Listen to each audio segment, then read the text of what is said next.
हरे कृष्णा साथियों, सीजीएल के एग्ज़ाम चल रहे हैं और हम कामना कर रहे हैं कि आप सभी के एग्ज़ाम अच्छे जाएं और एग्ज़ाम से पहले रात को 1-2 सेट जरूर लगा के जाएं, जिससे कि एग्ज़ाम में आपका जो है कॉन्फिडेंस बना हुआ रहेगा। तो आज हम डिस्कस करेंगे सीजीएल टियर 1 2022 के शिफ्ट 1 के सवाल 3 दिसंबर के। टोटल 25 सवाल हैं और बेसिक कंसेप्ट के साथ साथ शॉर्ट ट्रिक भी सीखेंगे। तो चलिए हम अपने 25 सवालों को फटाफट सॉल्व करते हैं। तो हमारे पास जो है पहला सवाल है दोस्तों।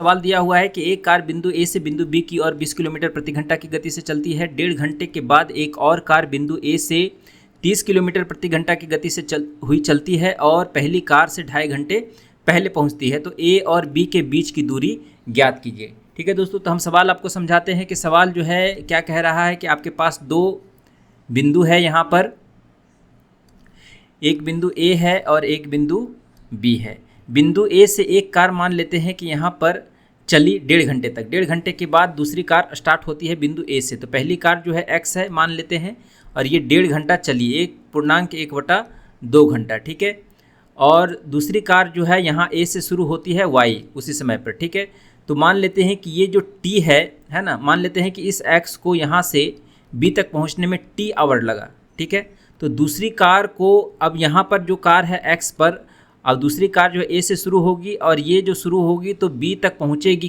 कितना समय में, जो जितना समय में एक्स बी तक पहुँचे उससे 2.5 घंटा पहले पहुँच जाती है। यानी कि ये टी माइनस 2 दूनी 4 1 5/2 घंटा पहले पहुँच जाएगी। ठीक है दोस्तों, तो यहाँ तक आप समझ गए होंगे।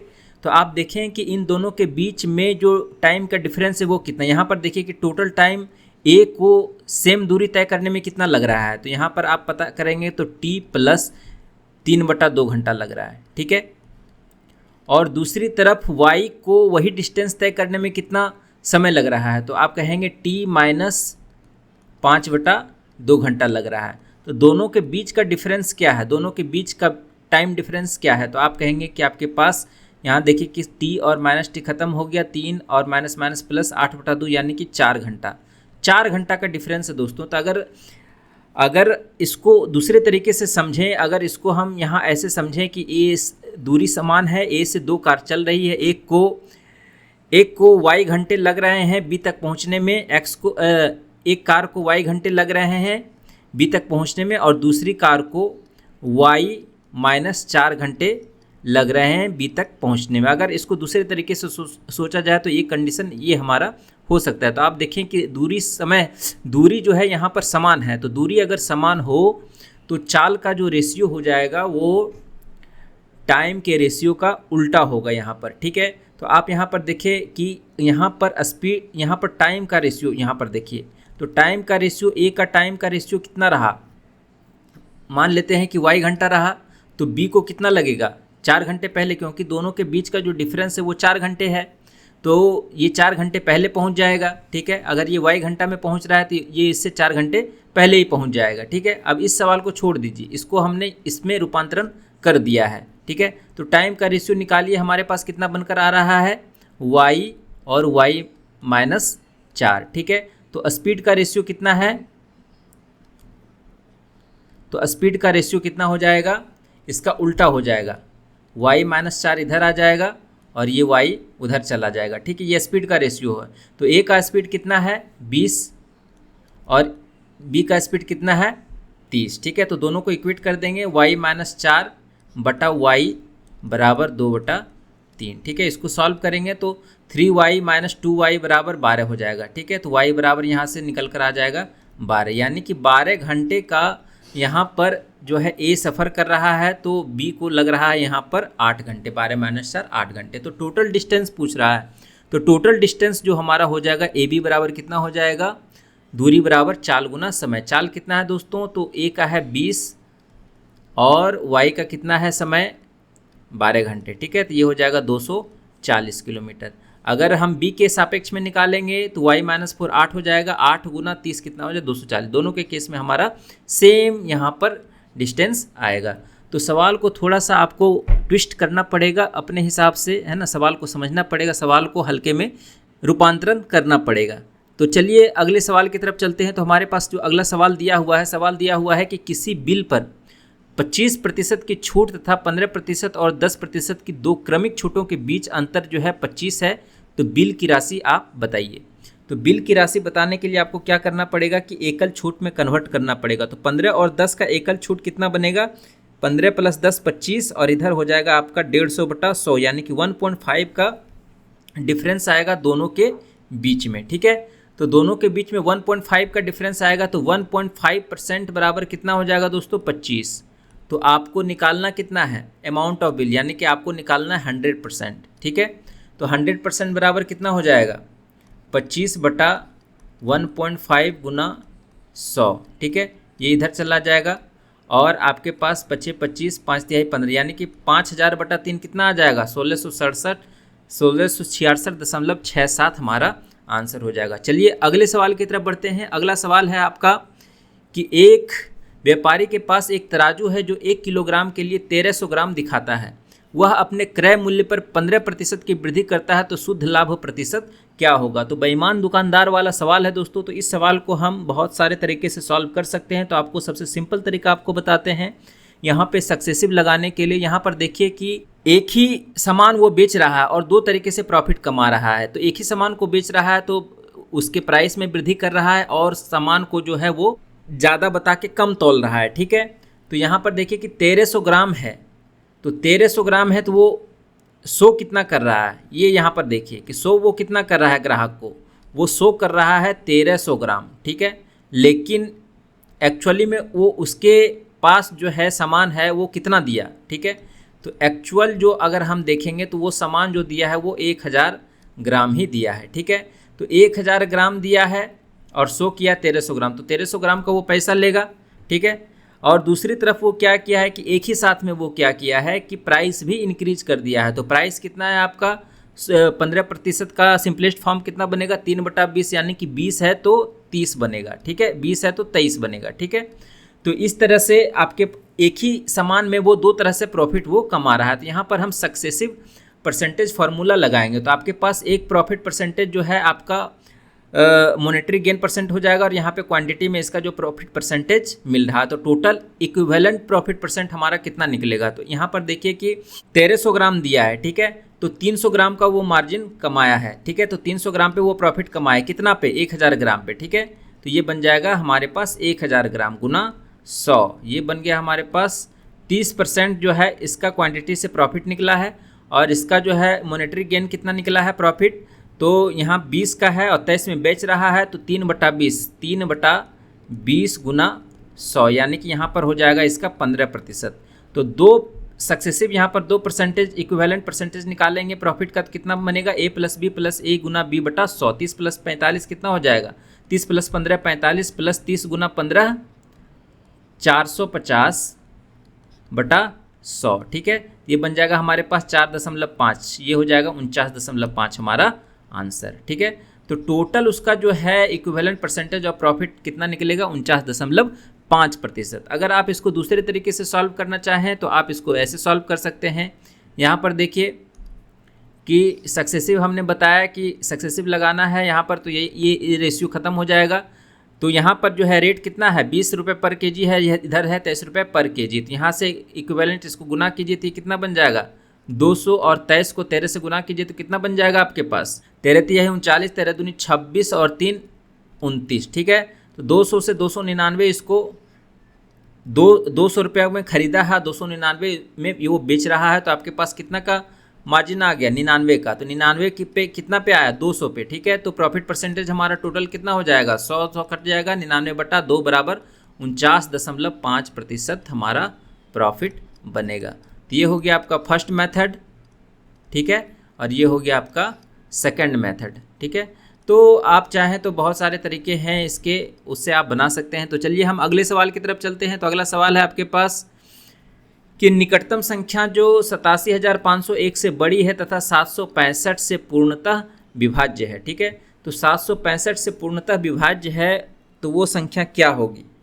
तो इसको दोस्तों आपको भाग देना पड़ेगा। तो 765 से भाग दे दीजिए 87,501। ठीक है, तो यहाँ से आप भाग दीजिए, एक बार में लगेगा 765 0 1 1 1100, फिर एक बार में लगाइए 765 10 में से 5 जाएगा 5, 9 में से 6 जाएगा 3, 10 में से 7 जाएगा 3, 33 5 हो गया और 33 5 51 हो गया। तो और कितना बार में लगेगा?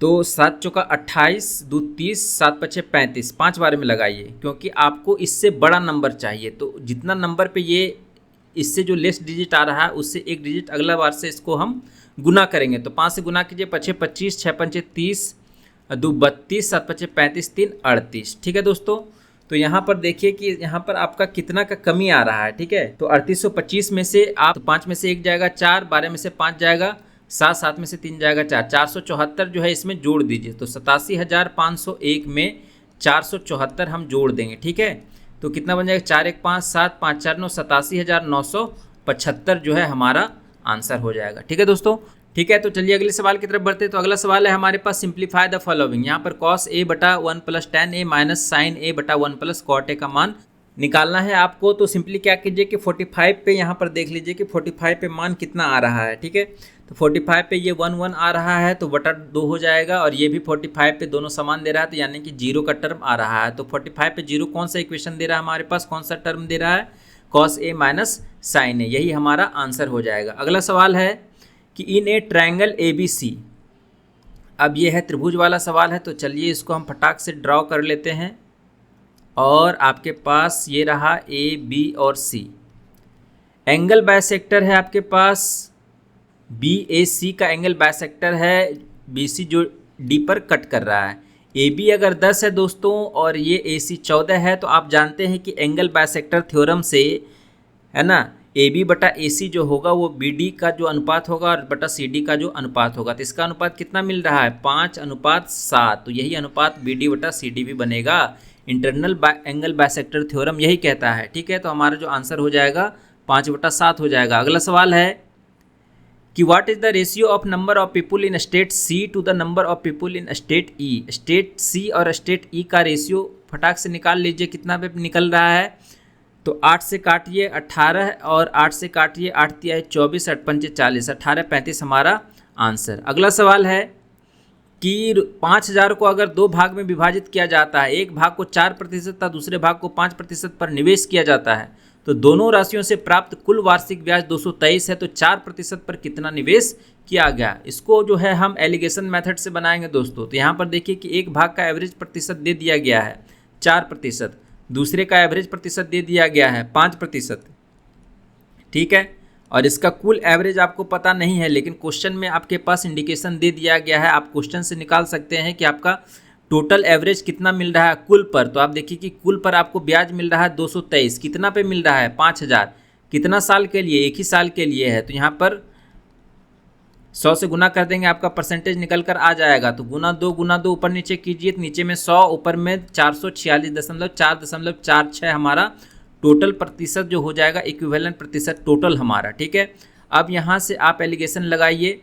तो 5 में से 4.46 जाएगा तो 0.54 बनेगा, और इधर जो बन जाएगा आपके पास 0.46 बनेगा। ठीक है, पॉइंट खत्म हो जाएगा, 2 से 27 और इधर हो जाएगा हमारे पास 23। ठीक है दोस्तों, अब 5000 है और यहाँ पर आपके पास जो है अमाउंट निकल कर आ गया है रेशियो।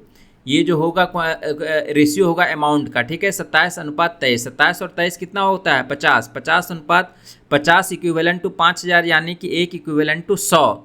तो 1 इक्विवेलेंट टू 100 यानी कि 27 इक्विवेलेंट टू 2700, और ये हो जाएगा 23 इक्विवेलेंट टू 2300। ठीक है, तो हमारा जो आंसर हो जाएगा 2700 हो जाएगा, क्योंकि वो ए वाला पूछ रहा है।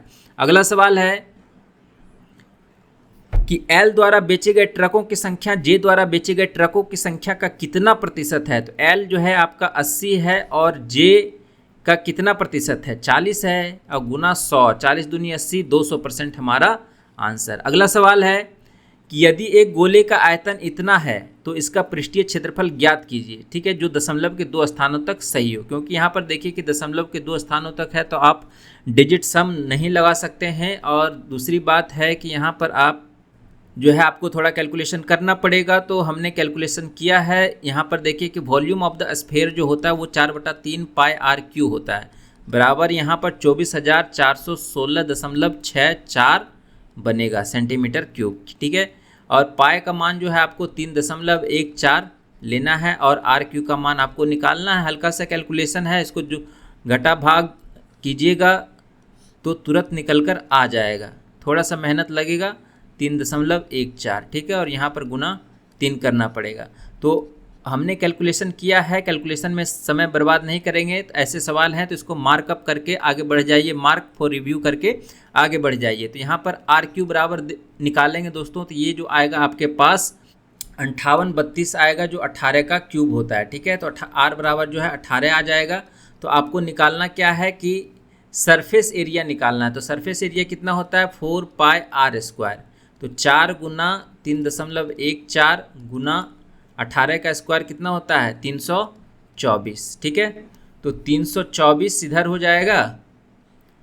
तो आप देख लीजिए कि आपका यूनिट डिजिट कहाँ पे लाई कर रहा है, 4 चौका 16, चौका 24, यानी कि 4 आपका यूनिट डिजिट आ रहा है। तो ये दूसरे नंबर ऑप्शन वाले पे आप जाइए, आपको आंसर मिल जाएगा। अगला सवाल है कि 1/1 plus cos 90 minus theta plus 1/1 minus cos 90 minus theta का मान क्या बनेगा। तो ये जो है 1/1 plus sine theta plus 1/1 minus sine theta, ठीक है। तो कितना बन जाएगा, इसको थोड़ा सॉल्व कर लीजिए। तो ये 1 प्लस साइन थीटा, ये 1 माइनस साइन थीटा, नीचे हो जाएगा 1 माइनस साइन स्क्वायर थीटा यानी कि कॉस स्क्वायर थीटा, और ऊपर में 1 plus sine theta plus 1 minus sine theta, तो नीचे हो जाएगा 2 यानी कि 2/कॉस square theta 2 sec square theta. अगला सवाल कि 4a प्लस 5/a प्लस 5 बराबर 14 है। तो what is the value of इतना इतना एक्सप्रेशन दिया हुआ है, आपको निकालना है। तो इसको कैसे अरेंज करेंगे, तो 4a प्लस 5/a बराबर हो जाएगा 14 में से 5 जाएगा 9, और चूंकि आपको निकालना 16 का स्क्वायर प्लस 25/a का स्क्वायर, तो इसको आप होल स्क्वायर कर देंगे दोस्तों। तो ये सिंपली वही फार्मूला लगेगा, अगर x प्लस 1/x बराबर k है तो x square plus 1/x square बराबर डायरेक्ट निकाल देंगे k स्क्वायर माइनस 2। तो यहीं पे करेंगे यहाँ पर, ठीक है। तो 9 का स्क्वायर कितना है 81 माइनस 2, लेकिन यहाँ पर देखिए कि x है और सिर्फ यहाँ पर x है, लेकिन यहाँ पे x का कोफिशिएंट है 4 और यहाँ पे 1/x का कोफिशिएंट है 5। तो दोस्तों यहाँ पे आपको 4 गुना 5 करना पड़ेगा, ठीक है। तो 81 में से 4 दूनी 8 पंचे 40 जाएगा, तो 81 माइनस 40 मतलब 41 हमारा आंसर होगा। अगला सवाल यह है कि सेक्शन सी के कितने प्रतिशत विद्यार्थी विज्ञान में उत्तीर्ण हुए लेकिन गणित में अनुत्तीर्ण हुए, ठीक है। तो यहाँ पर देखिए कि आपके पास एक टेबुलर कॉलम दिया हुआ है, नंबर ऑफ स्टूडेंट्स यहाँ पे है, section B A B C D, आपके पास 4 सेक्शन है। नंबर ऑफ स्टूडेंट्स इन इस सब्जेक्ट आपका दिया हुआ है कि किसमें फेल हुआ है किसमें पास हुआ है। आपको पूछ क्या रहा है कि passed in science but failed in mathematics. यहाँ पे देखिए कि 3rd रो में दिया हुआ है passed in science but failed in mathematics, और आपको फोकस करना है सेक्शन सी पर। तो सेक्शन सी पे इस रो में हमारा कौन सा मैच कर रहा है 8। तो 8 नंबर का परसेंटेज क्या बनेगा 8 बटा सेक्शन सी में टोटल कितने स्टूडेंट हैं। तो आप कहेंगे कि 18 10 और 18 28 और 8 जो है आपका 36 हो जाएगा। 36 और 50 86 6 92 हो जाएगा और गुना 100, ये हमारा परसेंटेज वैल्यू निकल कर आ जाएगा।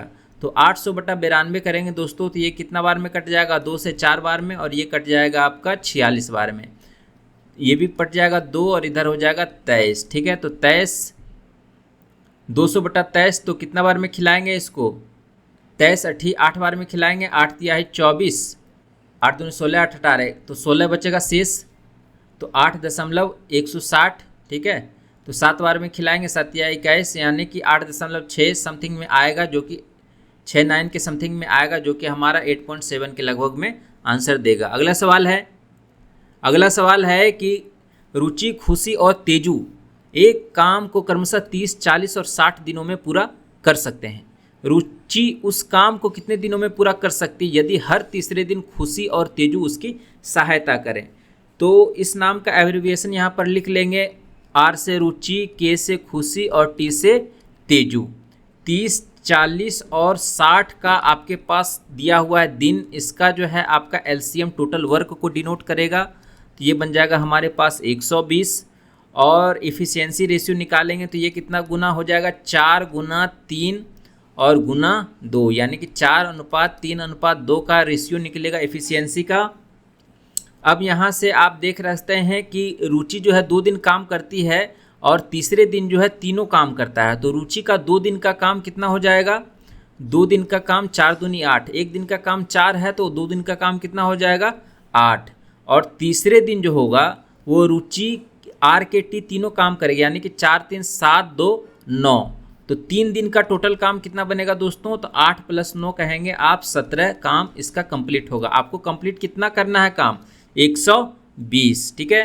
तो 17 में इस साइकिल में हम कितना गुना करेंगे, क्योंकि अब हम यहाँ से साइकिल रिपीट करेंगे 3-3 दिन का, तो जब भी साइकिल ख़त्म होगा अब जो नेक्स्ट शुरू होगा वो आर से शुरू होगा, ठीक है। तो 17 गुना 17 सत्ती 19 से है ना, 7 बार में इस पर गुना करेंगे तो 7 हो जाएगा, तो टोटल 21 दिन हो जाएगा, ठीक है। और इधर 17 सत्ती 19 से 119, आपका बचा एक काम। तो एक काम कौन कंप्लीट करेगा, आर से शुरू होगा, ठीक है। तो आर कंप्लीट करेगा, तो आर का समय कितना लगेगा, वर्क बटा एफिशिएंसी। वर्क कितना है आपका, एक काम बचा है और इसका एफिशिएंसी कितना है 4, तो 21 चौका 84 और 1 85/4 दिन हमारा आंसर हो जाएगा, ठीक है। अगला सवाल है कि अगर डायमीटर स्फेयर है ना, स्फेयर का जो डायमीटर है 3.5 सेंटीमीटर है, तो total surface area of the sphere आपका क्या बनेगा। तो आप देख लेंगे कि 4πr² आपका जो है टोटल सरफेस एरिया होता है स्फेयर का। तो यहाँ से आप 4 गुना 22/7 कर दीजिए और गुना आर कितना हो जाएगा 3.5/2, क्योंकि ये डायमीटर है तो यहाँ भी 3.5/2 गुना होगा। 0.5 से कट जाएगा, 4 4 खत्म हो जाएगा, 22 पंचे 110, 11 गुना 35 यानी कि 385 यानी कि 38.5 सेंटीमीटर स्क्वायर हमारा आंसर हो जाएगा। अगला सवाल कि राम अपनी धनराशि का 12.5% खो देता है, ठीक है, और शेष का 75% खर्च करने के बाद उसके पास जो है 630 रुपये बचते हैं, तो राम के पास कुल कितनी धनराशि थी। तो 12.5% का मतलब है 1/8, वो 1/8 खो दिया, ठीक है। तो बचा कितना इसके पास, राम के पास कितना बचा, आर गुना 7/8 बचा। अब इस रिमेनिंग राशि में से 75% खर्च करने के बाद है ना, तो इसका 75% खर्च कर रहा है, तो 75% कहने का मतलब 25% बचा रहा है, यानी कि 1/4 वो बचा रहा है, बराबर कितने के है 630 रुपया बच रहा है, इक्विवेलेंट राशि। तो 7×9 63 हो जाएगा, 9 बार में 9 चौका 36, चौका 144, दूनी 288, 2880 हमारा आंसर हो जाएगा। अगला सवाल है कि x - 1/x बराबर 13 है, तो इसका मान आपको निकालना है, ठीक है। तो x - 1/x बराबर 13 है, ठीक है। तो x + 1/x बराबर कितना हो जाएगा, x² + 1/x² बराबर कितना हो जाएगा दोस्तों। तो आप कहेंगे कि 13 का स्क्वायर + 2 बनेगा, ठीक है। तो 169 + 2 171 बन जाएगा, और x4 + 1/x4 कितना बनेगा, तो 171 का स्क्वायर -2, यानी कि यहाँ पर देख लीजिए कि इसका यूनिट डिजिट पे आप काम करिए, क्योंकि सबके यूनिट डिजिट अलग अलग हैं, ठीक है। तो यूनिट डिजिट से आपका आंसर आ जाएगा, तो 1 - 2 यानी कि 11 - 2, यहाँ पर 9 बन जाएगा हमारा चौथा नंबर आंसर। अगला सवाल है कि किस स्टोर में M2 मशीनों की संख्या प्रति स्टोर M2 मशीनों की औसत संख्या से अधिक है, ठीक है। तो यहाँ पर देखिए कि आपके पास 4 स्टोर हैं, S1 S2 S3 S4, ठीक है, 4 स्टोर है, और सब में जो है M1 M2 M3 जो है डिस्ट्रीब्यूटेड है। तो टोटल मशीन जो है आपके पास क्वांटिटी इन 1000 दिया हुआ है। तो नंबर ऑफ M2 मशीन्स कितना है, which stores have more number of M2 machines then the average number of M2 machines per store. तो एवरेज नंबर आपका कितना निकल कर आ जाएगा, 14 8 22 8 30 12 42 नंबर 42,000 जो है इसका मशीन है M2 सारे स्टोर मिला के, और टोटल स्टोर कितना है 4, तो इसके पास कितना निकलेगा 4 10 40, 10.5 जो है इसका एवरेज निकलेगा। अब 10.5 से ज़्यादा कौन कौन सा स्टोर में है, तो आप देखेंगे कि S4 में 14 है और S1 में 12 है, ठीक है। तो ये 10.5 से ज़्यादा है, तो यही हमारा आंसर हो जाएगा। अगला सवाल कि अगर यहाँ पर देखिए कि आपके पास दिया हुआ है कि A/B = C/D है, तो which of the following ratio is equal to A/C। बहुत ही बढ़िया सवाल है, चलिए इसको सॉल्व करते हैं। तो A/B = C/D, A/B = C/D दिया हुआ है दोस्तों, ठीक है। आपसे पूछ रहा है कि A/C, तो A/C यहाँ से कितना निकलेगा B/D, ठीक है दोस्तों। तो अगर आप सोचें इसको, अगर आप सॉल्व करने की कोशिश करें तो आप कैसे सॉल्व करेंगे, तो अगर हम इसमें +1 ऐड कर दें, इसमें भी +1 ऐड कर दें, तो ये कितना बन जाएगा A + B/B = C + D/D। तो यहाँ से b बटा डी कितना निकल कर आ जाएगा, तो b बटा डी आपका निकल कर आ जाएगा a plus B by C plus D. और दोस्तों b बटा डी क्या है, a बटा सी के बराबर है, तो a बटा सी यही हो जाएगा हमारा आंसर। तो a प्लस बी अनुपात सी प्लस डी हमारा आंसर हो जाएगा। इस सवाल को आप दूसरे तरीके से भी बना सकते हैं, मान के बना सकते हैं, ठीक है। a अनुपात b बराबर है c अनुपात d, ठीक है। तो आप मान लीजिए इसको 2:4, 6:12 दोनों का रेशियो बराबर ले लेते हैं, ठीक है। अब यहाँ पर पूछ रहा है कि a अनुपात c कितना होगा, तो a अनुपात c कितना बन रहा है यहाँ पर, तो 2/6 यानी कि 1/3 बन रहा है, ठीक है।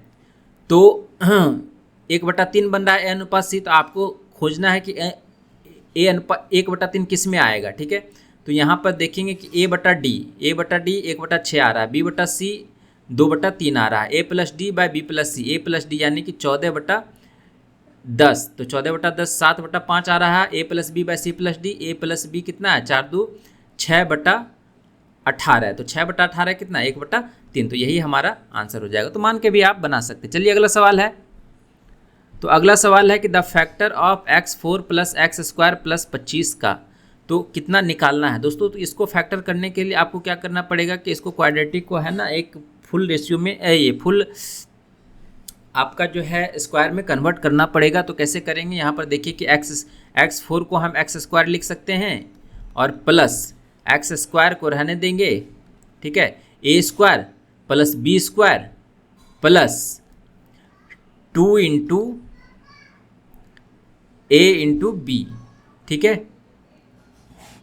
और सॉरी यहाँ पर देखिए कि आपको कैसे कन्वर्ट करना है, एक्स स्क्वायर का होल स्क्वायर मिल गया प्लस 25 को लिख सकते हैं 5 का स्क्वायर, ठीक है। तो एक्स स्क्वायर प्लस 25 प्लस 2 गुना 5 गुना एक्स स्क्वायर 10 एक्स स्क्वायर लिख सकते हैं। तो इसमें हमको 10 एक्स स्क्वायर घटाना भी पड़ेगा, 10 एक्स स्क्वायर घटाना पड़ेगा।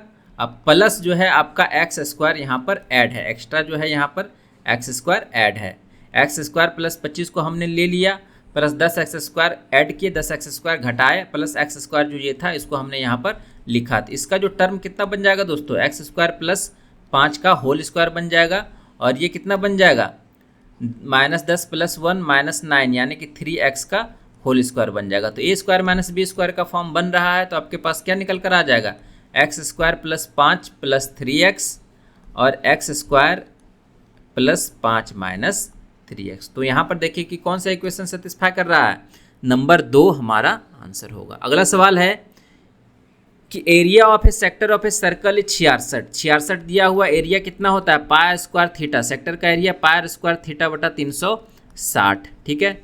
थीटा कितना है 60 है, तो इसको हम 60 लिख देंगे और ये कट गया 6 चौका 36 कट गया, पाई को कितना लिख सकते हैं 22/7, ठीक है। तो 11 दूनी 22, 11 चौका 66 और ये 3 बार में कट गया और ये कितना हो जाएगा 7 चौका 42 है ना। तो r का मान कितना आ जाएगा, 3 इधर निकलेगा, 3 निकल जाएगा बाहर रूट से और बच गया हमारे पास 14, 3√14 सेंटीमीटर हमारा आंसर हो जाएगा। अगला सवाल है कैलकुलेट द SCF ऑफ 12 मतलब भिन्न का जो है आपको SCF निकालना है। तो भिन्न का SCF निकालने के लिए क्या कंडीशन है, अगर ऊपर वाले का अंश का जो है आपको SCF निकालना है और नीचे वाले का आपको LCM निकालना है, यही फॉर्मूला होता है, ठीक है, भिन्न का LCM निकालने का। तो ऊपर वाले का SCF निकालेंगे तो 12, 14 और 16 का SCF कितना निकलेगा 2, क्योंकि 2 सब में कॉमन है, और 5, 15, 17 का LCM कितना निकलेगा, तो सबसे बड़ी संख्या क्या है 17 और गुना 15 ले लेते हैं, तो 15 में 5 भी आ जाता है, ठीक है। तो 17 गुना 15 कितना हो जाएगा 2/17 गुना 15 255 हमारा आंसर हो जाएगा, ऑप्शन 3। अगला सवाल कि cos Q plus sign Q बराबर 31/25 है, तो what will be the value of cos square Q, ठीक है दोस्तों। तो इस सवाल में हमें थोड़ा डाउट है क्योंकि आंसर जो है हमारा हमेशा ऑप्शन डी नहीं आ रहा है। अगर आप सॉल्व करके देखें और बताएं कि जो है प्रोसेस सही है या फिर कुछ इसमें गलती है, ठीक है। cos Q plus sign Q बराबर 31/25 आ रहा है, तो cos क्यू मान लेते हैं कि आपके पास cos थीटा का इसका जो है क्या होता है फॉर्मूला, cos थीटा का आधार बटा कर्ण यानी कि b/h, ठीक है, प्लस साइन थीटा का क्या होता है, शॉर्ट तरीके से हम इसको सॉल्व करने की कोशिश करेंगे। आप बेसिक मेथड से भी सॉल्व कर सकते हैं, बेसिक मेथड से हम आपको बता देंगे, कमेंट में आप बताएं कि आंसर कितना आ रहा है, ठीक है। तो B/H प्लस यहाँ पर हो जाएगा P/H और बराबर 31/25। ठीक है दोस्तों, दोनों में HH कॉमन है तो इधर कितना हो जाएगा P + B/H बराबर 31/25। ठीक है दोस्तों, तो H जो है 25 है और यहाँ पर जो है P + B का मान जो है 31 रेशियो आ रहा है। तो ये जो है अगर आप कैलकुलेट करेंगे तो आपके पास 7, 24 और 25 का ट्रिपलेट यहाँ पर बनकर आएगा। ठीक है, तो 7, 24 या तो P 7 होगा या P 24 होगा। ठीक है, इस कंडीशन से आपका निकल कर आएगा। तो कॉस स्क्वायर Q अगर हम निकालने की कोशिश करेंगे तो कॉस स्क्वायर की कितना निकलेगा B² तो B आपके पास इन दोनों में से कोई हो सकता है ना, या तो 24 का होगा। 7 वाला तो ऑप्शन है नहीं, तो 24 वाला कितना आ रहा है 576 और बटा 25 का 625। हमारा जो आंसर निकल कर आ रहा है 576 बटा 625 निकल, जो कि ऑप्शन में 527 ही दे रखा है। तो अगर हमारा प्रोसेस सही है तो कमेंट में ज़रूर बताएं। दूसरा तरीका है, यहाँ पर देखिए कि सबसे पहले आप cos Q + sin Q का स्क्वायर निकाल लीजिए। ठीक है, तो A + B का स्क्वायर अगर आप निकालेंगे, है ना, बराबर 31/25 है, तो यहाँ से आपको 2AB का वैल्यू मिलेगा। ठीक है, वहाँ से दूसरी तरफ क्या करेंगे कि cos Q - sin Q यानी कि A - B का होल स्क्वायर निकालेंगे। ठीक है, तो यहाँ से जो 2AB का मान आया है यहाँ पर रखेंगे। ठीक है, तो A² + B² का मान 1 हो जाएगा और यहाँ पर जो है -2AB जो आया यहाँ पर आप वैल्यू रख देंगे। और A क्या है यहाँ पर cos Q है और B क्या है sin Q है। ठीक है, यहाँ से मान रख देंगे तो आपके पास जो है A - B का लीनियर फॉर्म मिल जाएगा, A - B मिल जाएगा और A + B यहाँ पर दिया हुआ है, दोनों को जोड़ देंगे तो आपके पास 2A निकल कर आ जाएगा। कितना 2A निकल कर आ जाएगा आपको 48/25। ठीक है, तो हमने इसको सॉल्व किया है तो ये 24/25 आ जाएगा। फिर A को निकाल देंगे, कितना निकल कर आ जाएगा A²। ठीक है, हमको पूछा क्या है cos स्क्वायर, तो A² निकल कर आ जाएगा 576/625। ठीक है, तो इस मेथड से भी आप सॉल्व करके देखें, अगर कोई दिक्कत है तो आप कमेंट में पूछ सकते हैं। अगला सवाल है कि 60 स्टूडेंट का जो है एवरेज है 62, एवरेज मार्क्स ऑफ बॉयज़ जो है और गर्ल्स का 60-65 दिया हुआ है, तो number of boys in the class कितना हो जाएगा। इसको भी हम एलिगेशन से बनाएंगे। तो एवरेज पहले का कितना, बॉयज़ का एवरेज कितना दिया हुआ है 60 और गर्ल्स का एवरेज कितना दिया हुआ है 65 और टोटल का एवरेज है 62। रेशियो निकल के आ जाएगा फटाक से 3 और यहाँ पर 2 का रेशियो आ जाएगा। टोटल है 60 यानी कि 5 यूनिट 60 यानी कि 1 यूनिट 12, तो 1 यूनिट 12 हो जाएगा, तो ये भी 12 ये भी 12। ठीक है, तो 36-24 का बनेगा हमारे पास। तो आंसर हमारा कितना हो जाएगा 36। बॉयज़ का पूछ रहा है तो 36 हो जाएगा। अगला सवाल है और ये हमारा आखिरी सवाल है। सवाल दिया हुआ है कि एक वृत्त के व्यास के अंत पर 2 स्पर्श रेखाएं खींची गई है, तो इनमें से कौन सा जो है स्टेटमेंट आपका सही है। ठीक है, तो आपके पास देखिए कि आपके पास एक वृत्त है ना, और इस पर जो है हमने 2 स्पर्श रेखाएं खींची हैं। कब, कहाँ पर, इसका जो डायमीटर है, ये मान लेते डायमीटर है, और यहाँ पर हमने एक लाइन खींचा है।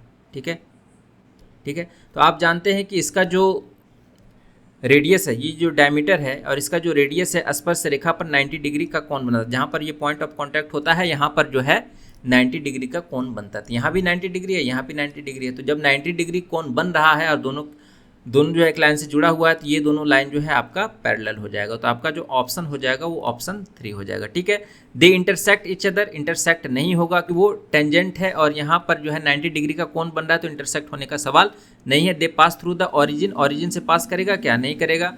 दे are perpendicular to each other, perpendicular है क्या, नहीं। पैरेलल है, पैरेलल में क्या होता है, दोनों के बीच में 0 डिग्री का एंगल बनेगा। ठीक है, तो ये थे हमारे आज के टोटल 25 सवाल। तो अगर आपको वीडियो थोड़ा सा भी पसंद आया, थोड़े से भी कंसेप्ट आपको सीखने को मिले, तो ज़रूर लाइक का बटन दबाएं, सब्सक्राइब का बटन दबाएं और एग्ज़ाम से एक रात पहले ज़रूर 1-2 सेट ज़रूर लगा के जाएं, क्योंकि एग्ज़ाम के अगले दिन जो है आपका माइंड फ्रेश रहेगा और जो है आपका माइंड जो है गति में रहेगा, तो आप जो है आपके कैलकुलेशन को थोड़ा स्पीड मिलेगा। ठीक है, और फॉर्मूले को भी रिवाइज करके जाएं। फॉर्मूले के सारे वीडियो जो है हमने अपलोड किए से पिछले वाले वीडियो में सारे फॉर्मूले रिवीजन किए हैं। अगर कुछ भी कहीं भी तरह के और फॉर्मूले चाहिए, क्योंकि फॉर्मूले तो था है, इंपॉर्टेंट फॉर्मूले जो है हमने बनाए हैं और अपने हैंड नोट से बनाए हैं, तो वो भी आप रिवाइज करके जाएं, काफ़ी जो है आपको बेनिफिट मिलेगा। तो चलिए हम फिर जो है इस तरह के सवाल लेकर आते रहते हैं इस प्लेटफॉर्म पे। जितने भी सारे प्रीवियस ईयर के सवाल हैं वो डेली प्रैक्टिस सेट के रूप में लेकर आते रहते हैं, और जब सीजीएल का एग्जाम खत्म हो जाएगा तो उसके बाद मेंस के जितने भी सारे प्रीवियस ईयर के हैं सब सारे के सारे प्रैक्टिस जो है आपका 15 सितंबर से शुरू करेंगे। तो हमारे चैनल के साथ बने रहिए, स्टे ट्यून रहिए और अपडेट में रहिए। फिर मिलते हैं नए वीडियो में नए जोश के साथ। तब तक के लिए धन्यवाद, नमस्कार।